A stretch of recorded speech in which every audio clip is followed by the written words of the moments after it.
नमस्कार दोस्तों, आपका स्वागत है हमारे YouTube channel commerce coaching classes में। आज हम पढ़ने वाले हैं प्रबंध चैप्टर और इसमें हम पढ़ेंगे कि प्रबंध किसे कहते हैं, प्रबंध की विशेषताएं एवं प्रबंध के स्तर। इन्हीं 3 बातों पर अध्ययन करेंगे। अगर आप हमारे चैनल पर पहली बार आए हैं तो चैनल को सब्सक्राइब करें और बेल आइकन को प्रेस करें। तो बिना समय गवाए चलिए शुरू करते हैं। सर्वप्रथम बात करें प्रबंध। प्रबंध किसे कहते हैं?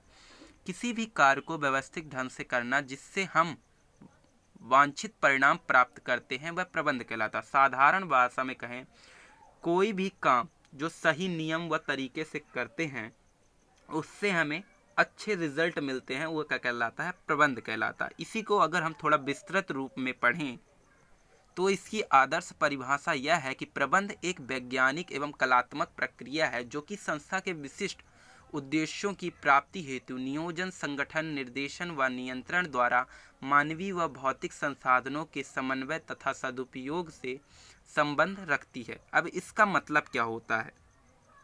मतलब जो है, प्रबंध जो है लगातार चलने वाली प्रक्रिया है, मतलब वो कभी रुकती नहीं है। संस्था या व्यवसाय जो हमारा है उसका जो निश्चित उद्देश्य से तात्पर्य है कि मतलब कोई दुकान अगर 4 नंबर पे है तो उसे 1 नंबर पे आना है, या ज़्यादा से ज़्यादा माल बनाना है और ज़्यादा से ज़्यादा माल बेचने का टारगेट, ये क्या होते हैं? उद्देश्य होते हैं व्यवसाय के। ठीक है ना। इन उद्देश्य की प्राप्ति के लिए नियोजन का मतलब है प्लान बनाना, प्लान बनाकर, और संगठन का मतलब लोगों को एकत्रित करना, प्लान बनाकर लोगों को एकत्रित करना, और निर्देशन मतलब उन लोगों को जो एकत्रित किया है उनको निर्देश देना, मतलब डायरेक्शन बताना कि तुम्हें ये काम करना है, तुम्हें ये काम करना है, तथा उन सभी व्यक्तियों पर नियंत्रण करना कि भाई कोई गलत काम ना करे, नियंत्रण करना। और मानवीय व भौतिक संसाधन से मतलब क्या है? जो मानव हैं, मानव या इंसान हैं, और भौतिक मतलब क्या होता है? जो खाद्य पदार्थ या मशीन वगैरह हैं ये जो प्राकृतिक संसाधन हैं, इन दोनों के समन्वय से, मतलब मानवीय संसाधन व भौतिक संसाधन दोनों के समन्वय मतलब कि दोनों के मेल से संस्था के उद्देश्य को हम प्राप्त करें, वो क्या कहलाता है? प्रबंध कहलाता है। और अगर इसी को और छोटा करें तो कह सकते हैं कि प्रबंध एक निरंतर चलने वाली प्रक्रिया है जो संस्था के निश्चित उद्देश्य होते हैं उसे वह प्लान बनाकर लोगों को एकत्रित कर उन्हें वह निर्देश देती है तथा उन सभी व्यक्तियों पर नियंत्रण करती है, और तथा उससे वह काम करवाती है तथा और संस्था के उद्देश्यों को प्राप्त करती है। और प्रबंध का जो संबंध होता है, एक बात और याद रखने के लिए, प्रबंध का जो संबंध होता है वह स्वयं काम करने से नहीं, कराने से होता है। मतलब वह खुद काम नहीं करता है, वह दूसरों से काम करवाता है। अब कई लोगों ने क्या परिभाषाएं दी हैं अपने अपने हिसाब से कि प्रबंध किसे कहते हैं। तो F.W. टेलर, इनकी जो परिभाषा है बहुत महत्वपूर्ण है, और लॉरेंस एप्पल और लुईस एलन, इन तीनों की परिभाषा जो है बहुत ही ज़्यादा महत्वपूर्ण है, क्योंकि लॉरेंस एप्पल और लुईस एलन की और F.W. टेलर की कई बार ऑब्जेक्टिव में पूछी गई हैं। तो इसलिए सर्वप्रथम चलो बात करते हैं F.W. टेलर की। उन्होंने कहा है कि प्रबंध यह जानने की कला है कि आप क्या करना चाहते हैं, तत्पश्चात यह देखना कि वह कार्य सर्वोत्तम तथा मितव्ययी विधि से किया जाए। उनका कहने का मतलब है, सबसे पहले ये सोचो कि तुमको करना क्या है। तुम जब वो सोच लोगे तो तुम यह ध्यान दो कि जो काम तुम्हें करना है वह उसमें कम से कम पैसा लगे और वो ज़्यादा से ज़्यादा प्रॉफिट हमको दे, ऐसा करना। इनके F.W. टेलर कहते हैं। अब दूसरे हैं जो लॉरेंस एप्पल जो है ये कहते हैं प्रबंध व्यक्तियों का विकास है, ना कि वस्तुओं का निर्देशन। और जो तीसरे हैं वो लुईस एलन, वो कहते हैं कि प्रबंध वही है जो प्रबंधक कार्य करता है। अर्थात प्रबंध जो है, मतलब मैनेजमेंट जो है, वो जो मैनेजर काम करता है, वही मैनेजर मतलब जो भी काम करता है वो प्रबंध कहलाता है। तो यह सभी लोगों ने अपने अपने हिसाब से परिभाषाएं।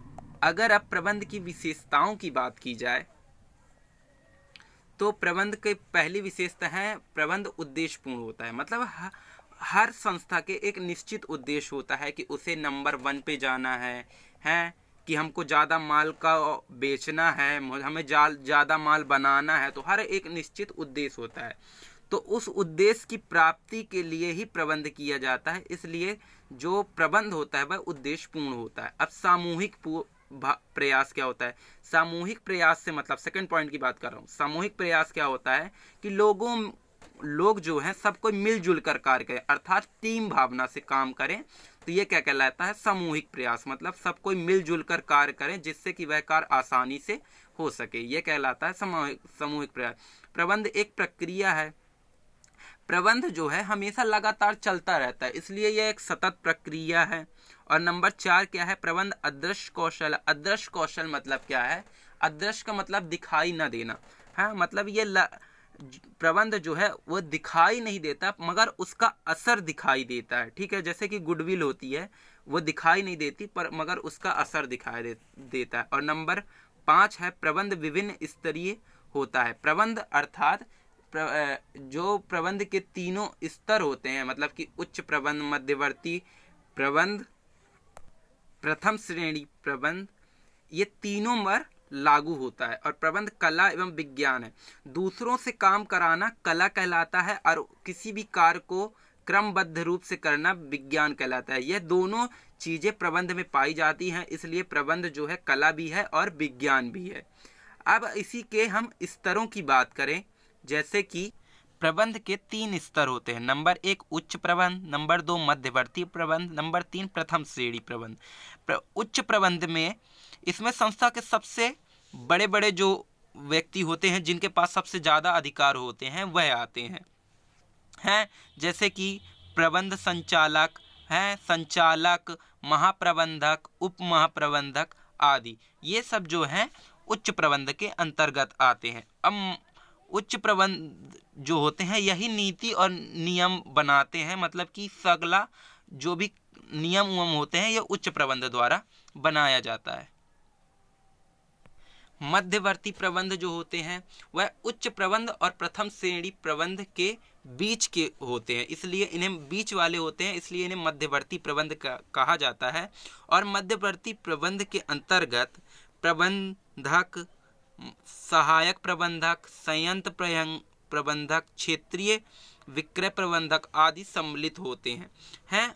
और नंबर 3 जो है प्रथम श्रेणी प्रबंधक,